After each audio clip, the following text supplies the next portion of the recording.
मेरे भाइयों और बहनों, आप सभी को जय मसीह की एक बार फिर से आप सभी को दिल से स्वागत है हमारे लो इंस्पायर्ड चैनल पर।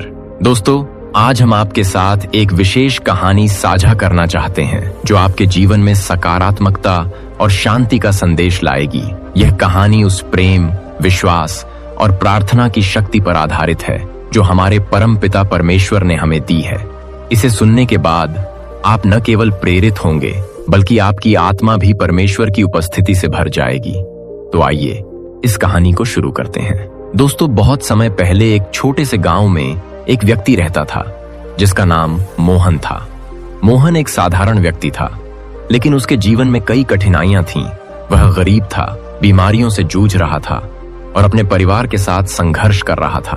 वह दिन रात मेहनत करता था, लेकिन उसकी मेहनत का फल कभी भी उतना नहीं मिलता था जितनी उसने आशा की थी। एक दिन जब मोहन अपने खेत में काम कर रहा था, वह थककर पेड़ के नीचे बैठ गया और उसकी आंखों से आंसू बहने लगे। उसने आसमान की ओर देखा और कहा, हे परमपिता परमेश्वर, मैं कब तक इस दुख और पीड़ा को सहन करूंगा? मेरी मदद करो। उस दिन शाम को मोहन के गांव में एक संत आए। उन्होंने मोहन को उदास देखा और उसके पास जाकर पूछा, क्या बात है पुत्र, तुम इतने निराश क्यों हो? मोहन ने अपनी सारी परेशानी उस संत को बताया। संत ने उसकी बात ध्यान से सुनी और मुस्कुराते हुए कहा, पुत्र, क्या तुमने कभी परमपिता परमेश्वर से प्रार्थना की है? उसने अपनी बातें संत से साझा किया। मोहन ने सिर हिलाते हुए कहा, नहीं, मैंने कभी नहीं किया। मैं इतना थक गया हूं और मुझे नहीं पता कैसे प्रार्थना करते हैं। संत ने उसे आसान शब्दों में समझाया, प्रार्थना कोई कठिन कार्य नहीं है। यह केवल अपने दिल की बात परमेश्वर के साथ साझा करना है।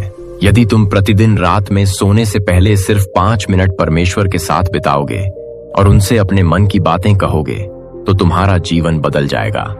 संत ने मोहन को 5 बातें बताईं जो उसे हर रात प्रार्थना में कहनी थीं। पहला है धन्यवाद देना। हे परमपिता परमेश्वर, मैं आपको धन्यवाद देता हूं कि आपने मुझे आज का दिन दिया। मेरे पास आज भी जीवन है, परिवार है, भोजन है और छत है। दूसरा है क्षमा मांगना। हे प्रभु, जो लोग मेरे प्रति बुरे रहे हैं, मैं उन्हें क्षमा करता हूँ। कृपया आप भी उन्हें क्षमा करें और मुझे भी शक्ति दें कि मैं किसी के प्रति बुरा न सोचूं। तीसरा है आगामी दिन के लिए प्रार्थना। हे परमपिता, कल का दिन मेरे लिए अच्छा हो, मुझे भरपेट भोजन मिले, मैं स्वस्थ रहूं और सभी के लिए अच्छा सोच सकूं। और चौथा है स्वयं की गलतियों के लिए प्रायश्चित। हे प्रभु, मेरे से अनजाने में या जानबूझकर जो भी गलतियां हुई हैं, कृपया मुझे क्षमा करें और मुझे सही मार्ग दिखाएं। अंतिम यानी 5वां है संपूर्ण विश्व के कल्याण की कामना। हे परमपिता, कृपया सभी प्राणियों को सुख, शांति और समृद्धि का आशीर्वाद दें। दुनिया में कोई भी दुखी न हो, सभी को आपका प्रेम और आशीर्वाद मिले। मोहन ने संत की बातें मानी और हर रात इन 5 बातों के साथ प्रार्थना करने लगा। कुछ ही दिनों में उसके जीवन में बदलाव आने लगे। उसकी बीमारियां धीरे धीरे ठीक होने लगीं।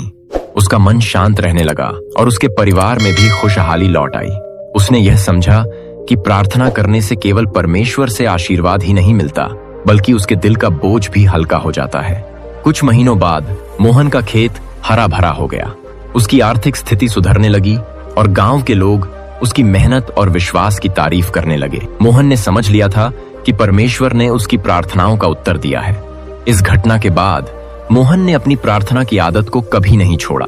वह अपने परिवार और गांव के लोगों को भी प्रार्थना करने के लिए प्रेरित करता रहा। आज भी मोहन और उसका परिवार प्रतिदिन रात में सोने से पहले 5 मिनट की प्रार्थना करते हैं। उन्होंने अपने जीवन में प्रार्थना और विश्वास की शक्ति को पहचान लिया है और हर किसी को प्रेरित करते हैं कि वह भी परमपिता परमेश्वर से जुड़ें। अप्रिय भाई और बहनों, इस कहानी से हमें यह सीखने को मिलता है कि कोई भी परिस्थिति क्यों न हो, यदि हम अपने मन की बातें परमपिता परमेश्वर से साझा करते हैं तो वह हमारी सहायता अवश्य करेंगे। बस हमें धैर्य और विश्वास के साथ प्रार्थना करनी है। अगर आप भी प्रतिदिन इस प्रार्थना को करेंगे तो आपके जीवन में भी शांति और समृद्धि का संचार होगा। आपकी सभी मनोकामनाएं पूरी होंगी और आप हमेशा सकारात्मक दृष्टिकोण के साथ अपने जीवन को जी पाएंगे। प्रभु आपका कल्याण करें। वीडियो पूरा देखने के लिए धन्यवाद। जय मसीह।